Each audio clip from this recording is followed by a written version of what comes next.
is your profession?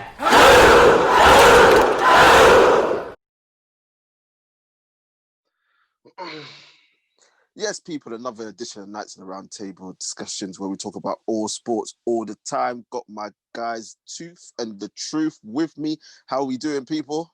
What's going on? It's Partey time. What's good? What's good? Yes, and before we start, as you know, like and subscribe on the video, Hit on that like the button. channel. Hit the like button. Coming out with more content all the time. We're getting the views up slowly but surely, but we want to get them up and up and up so we can all retire at 40 years old and live in the Bahamas somewhere. But we're not going to waste any more time. Deadline day is done. The transfer window is closed. Well, at least internationally, it's closed. Absolute madness on deadline day. And we're going to go through what happened with Arsenal. We're going to go through a little bit. We're going to hit up Tooth and what his thoughts on Newcastle's deals. And yeah, we're going to talk about Man United. But anyway, just to go through some of the transfers, some of the players that are coming to play in the Premier League. We've all seen some of them already, the likes of Timo Werner, Kai Havertz. We've still got to see Ziyech, Thiago Alcantara at Liverpool has come in. Matt Doherty to Tottenham has come in. Loads and loads of transfers, but we are going to start with my guy, The Truth, and his Arsenal team. We know that you are very, very happy with what happened yesterday on deadline day. The signing of the man himself, Thomas Partey. Hey, yo. Oh, man. Hey, where's my tune? Oh, I can't even find my tune. Don't worry. I'll find it next time. Find your tune. I'll go through the rest of you lot transfers while you look for it. They also got Willian on a free, bought in Pablo Mari, Cedric Suarez, Gabriel, Ceballos is back on loan. Loads and loads of people coming in at Arsenal Football Club. But we know the main guy is Thomas Partey. Them say you know what you do, where you do them you trouble. Fema fair, I'm a gone your fin, I'm gonna open a trouble. I face in bed, oh feature, I'm gonna oh feature. I face in bed, oh feature, I'm gonna oh feature. Them say you know what you do, where you do them you trouble. Fema fair, I'm a gone your fin, I'm gonna open a trouble. I face in bed, oh feature, I'm gonna oh feature. I face in bed. The Truth, just talk to us about how you felt, because until about, I think, in the afternoon of deadline day, right, no one thought this deal was going to happen. Yeah, I'll tell you what, the Arsenal fans were starting to become restless, boy, because without Thomas Partey, it would have been a horrible window. For me personally, I love the fact we signed Partey, because for me, we've been trying to replace Vieira for, what, when did he go, 2005, 15 years now. We've not had a replacement, and, you know, I truly think now we've finally have an adequate replacement for the legend that was Paddy V.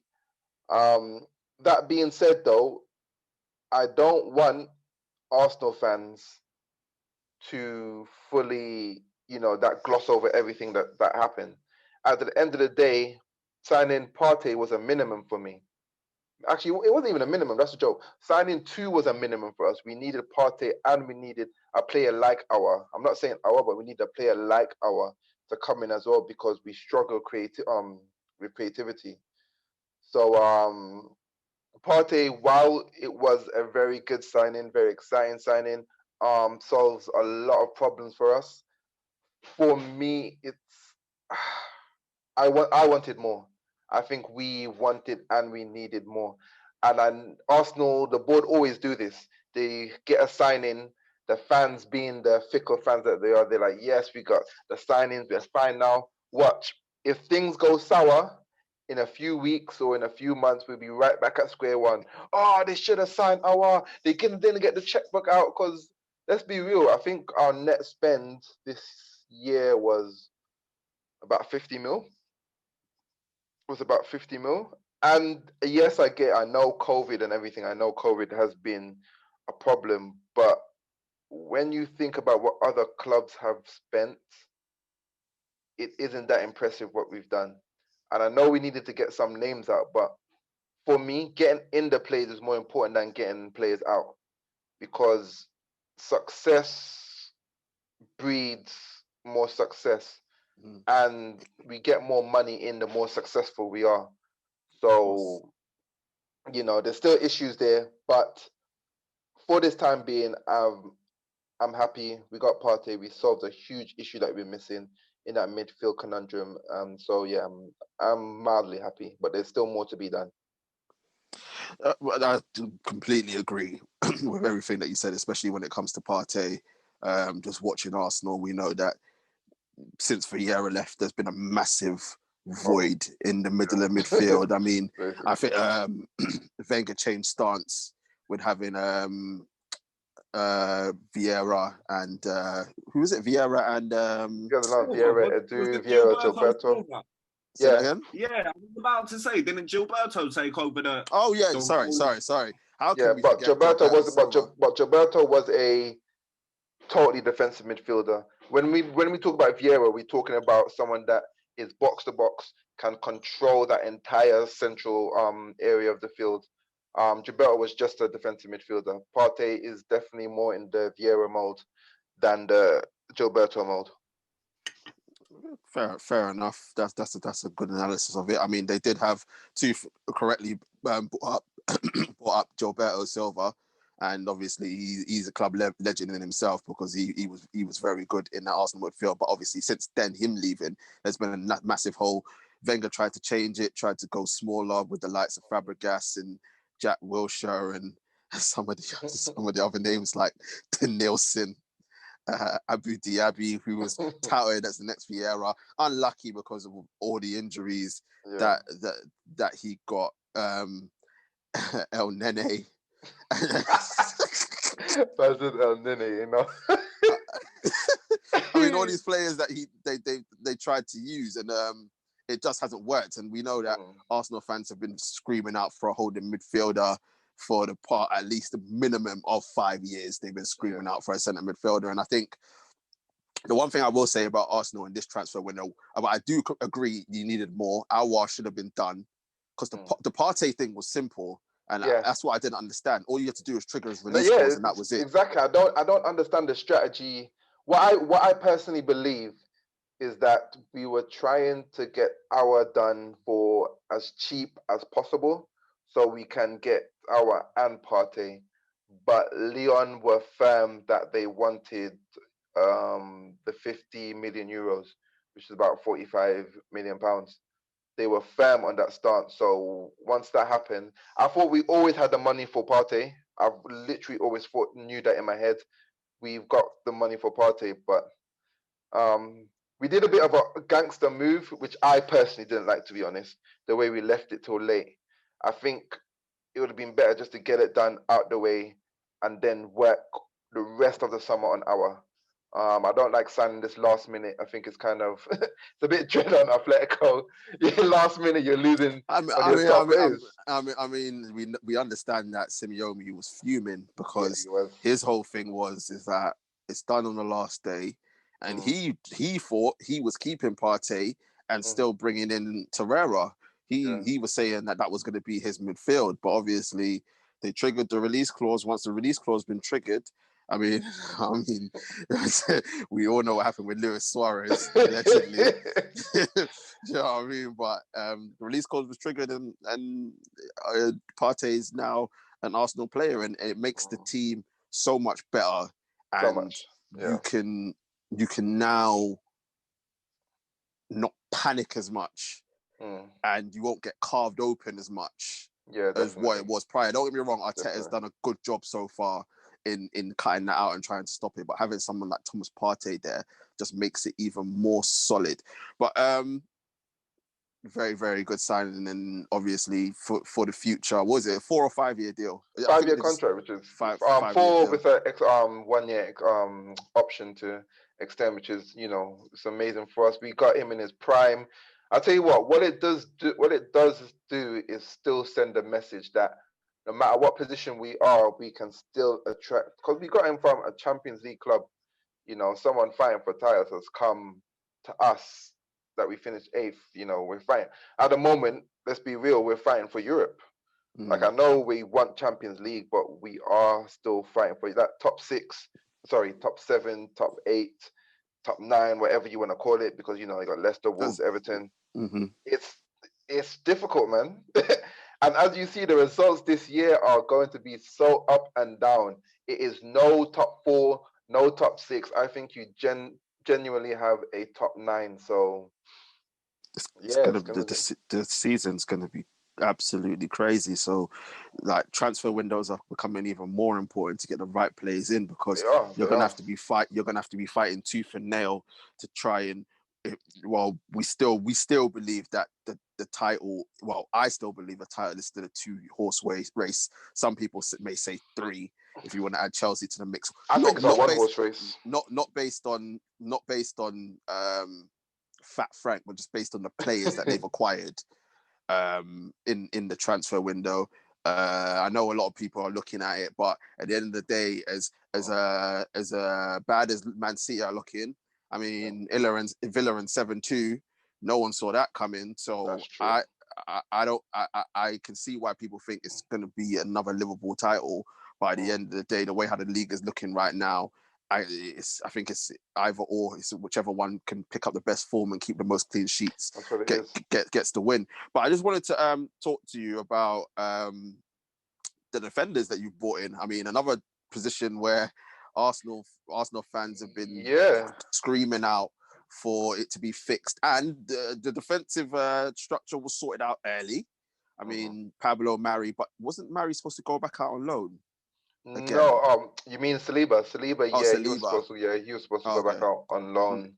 What happened is, unfortunately, what has been happening, I think he lost his, I don't want to say, well, let's just say he had personal problem. I don't want to say, like, in case it's not true, because I did read that something happened in terms of his mum or something, but if it's not true, I don't want to put it out there. But something happened in his life and personal problems, so he's been struggling to adapt, basically. I remember he's only 19 years old. Yeah, you know, he's a young boy, but he's a baby.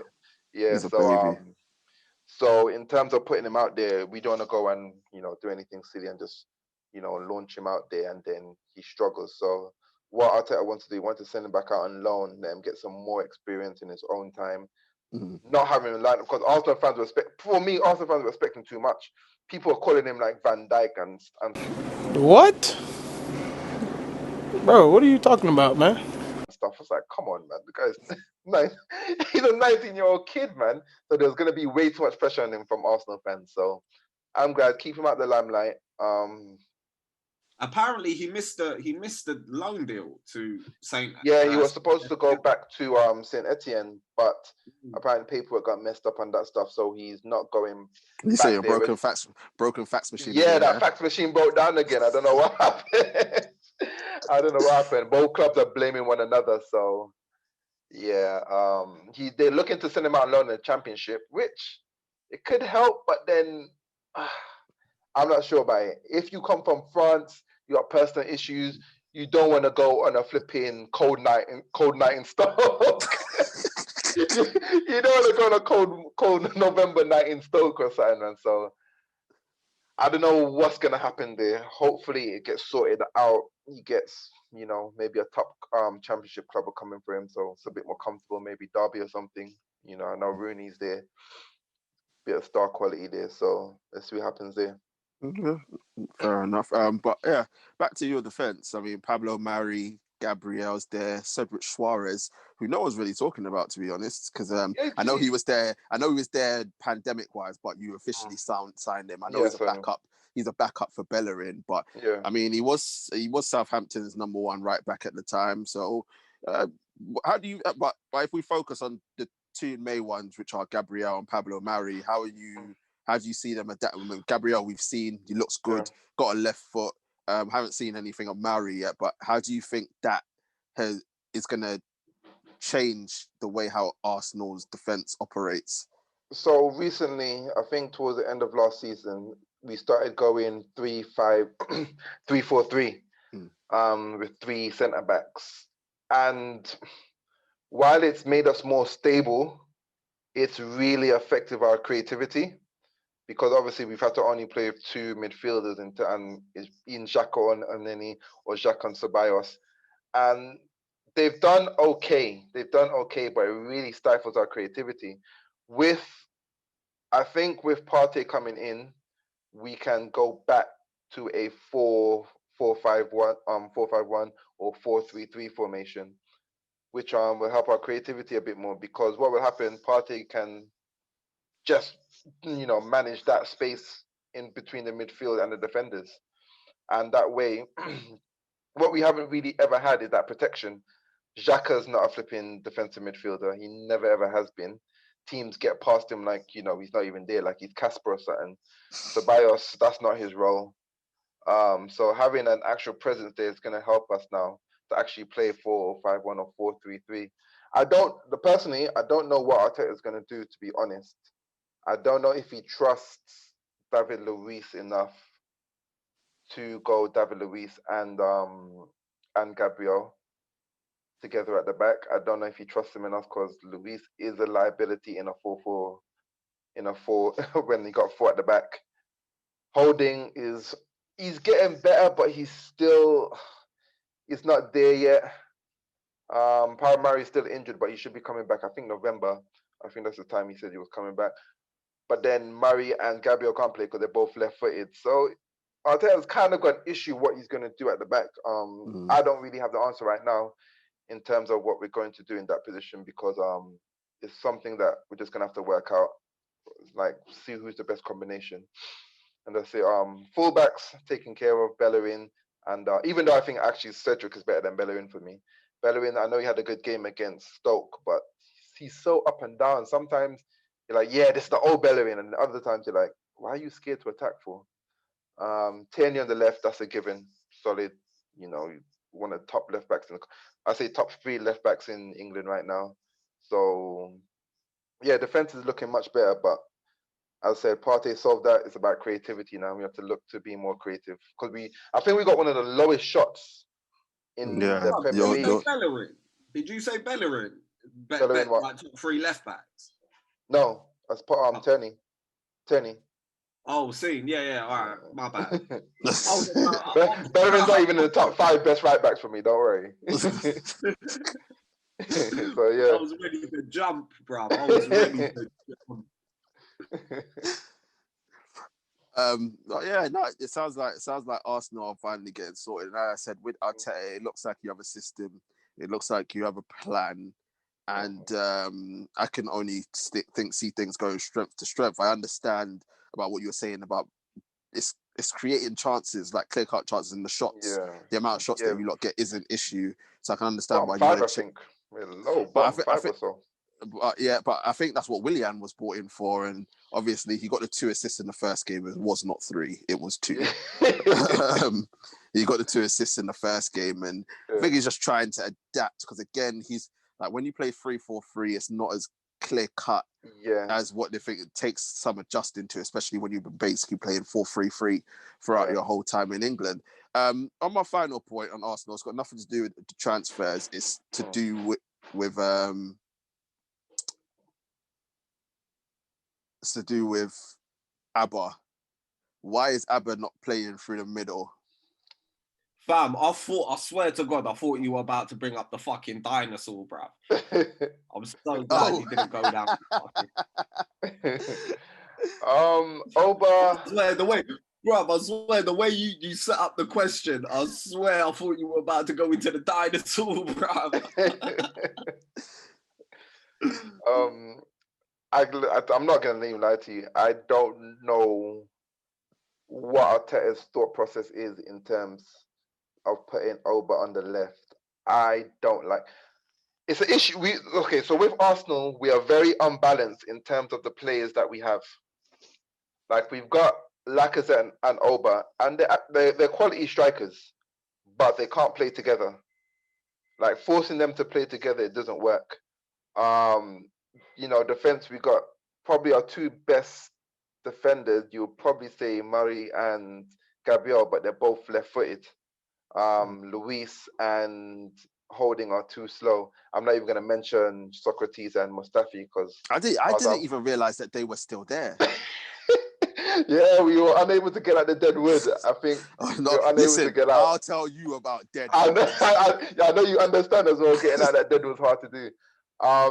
Midfield, now we got Partey, we got a bit more options, but midfield we were struggling. We had no person to really. Well, we do have a person, but he's paying for Gunnosaurus's new way. He's paying Gunnosaurus's wages, so our team is just still unbalanced. There's too many people not in the right position that we want them to. So it's a thing where we're honestly still experimenting. No Arsenal fan could come out and say, "Oh, this is our perfect lineup." We have to experiment to see who's the most consistent in every position. But going forward, Oba has to play for the middle. He has to. Like him out on the left is a waste. I mean, I if everything doesn't make sense. I mean, he was doing it and he scored goals. I know he's gone out on the left and he's also scored goals. But I think now that you've actually got two natural wide players in Willian and Pepe, there's no excuse for Abba not going through the middle. And obviously, if anything, Laka coming off the bench. Don't be wrong. You can like I think. Don't be wrong. I personally believe like in the home games, in them easy home games, I don't have an issue with it being Abba, Laka, and Willian. But in the big games, play Willian, play Pepe, play Abba through the middle because you're gonna be scared. I mean, Pepe's had a season to bed into the Premier League, and obviously he scored the goal on the weekend. Like let him free now, man. Yeah, I think I don't. As much as I love Arteta and what he's done, I hope that he doesn't have a few of the bad habits from that Pep does in terms of chopping and changing and playing people out of position and then expecting. For me, Pepe had a good end of the last season. You could tell he was starting to get used to the league. Maybe he came back a bit sluggish, but he has to start next game. I don't care. He has to start against City. I have a feeling he won't, but for me, Pepe has to start against City. Oh, City just the next let game. him play. Yeah, City next game. What you got at home or away? You're away because City were away at Leeds, isn't it? Yeah, we're away. Just let him go play. Just let him loose. Even if he has a bad game, it doesn't matter. Like these players, what happens is the fans really get on these players for no reason. Like Pepe, when he came off the bench against Liverpool, I know he wasn't great, but you're coming off the bench in a very tough, into a tough atmosphere. It's hard. It is hard. I know Aston Villa made it look easy, but strategies are different and stuff. Not every player is the same. Not every team is the same. So, our fans need to be a little bit more patient, and I have full faith in Pepe. I don't blame you at all. Just on the final to wrap up on Arsenal. Now that the international transfer window is closed. Reason why I say that is transfers can still happen from Premier League to EFL clubs until what is it, the 16th or something like that? One of those dates. But now that the international transfer window is closed, what are you expecting from Arsenal for the rest of the season now? Look, I'm not gonna lie to you. Like, there's a lot of people I've been, watching loads of podcasts, loads of streams. People they're predicting this, predicting that. I'm like, you should know by now. With lockdown, you cannot predict anything. Like I know people doing fantasy football. Like even I'm doing fantasy football. Like you can't predict. You might as well just press auto complete and you get more success from that. Because no one could predict anything. No one predicted Aston Villa 7-2. No one predicted Leicester 5-2. Tottenham and United. I know you predicted that. I know you predicted that, but no one else predicted that. You can't really predict this stuff. Like me personally, I want us to take advantage that Liverpool at the moment don't have a direct rival and go out and be their rival, for the title. Like I want that. I think there's space there. Like even if we're like 20 points behind, at least if we're second. Like, I think that needs to be our goal. I don't want to hear people saying top four. I'm like, you can't aim that low in a season like this when there's a top 9. Like there's a top 9, so you can't be aiming for top 4. Let's go and say, let's try to be Liverpool's rival for this season and then see what that takes us, So our team is good enough for me to definitely finish top 4. I want a bit more. I expect more. So let's see what happens. Yeah, we'll have to watch this space. As I said, for me, I think it's been a brilliant transfer window for Arsenal. I think there could have been more. I think the Alva deal should have been done, and if it was done, it would have been Yeah, I a would have. hella, Yeah, of course. hella problems for everybody else if you lot would have got that done. But obviously, you still got issues with your board and what they're doing, and the Partey thing is a little bit I'll of a tell you what. smoke screen. That's what I'm telling you what. Yeah, TJ knows before this. I was coming to light up Stan Kroenke before Partey signed, but I'm telling you, Kroenke heard some of those fans or something went on. Edu heard some of the fans that were gonna come for him. I know troops from ATV. He's going over to LA, and he threatened Kroenke. So maybe Kroenke said, "I don't want any of that smoke." So yeah, they got away with one. I'm not gonna lie. They have indeed, but where we will watch and see what happens with Arsenal Football Club. Good transfer window. As the truth says, it's Partey time for the Gooners. And coming up next, we're gonna go over to Tooth, and we are going to talk about Newcastle. Go.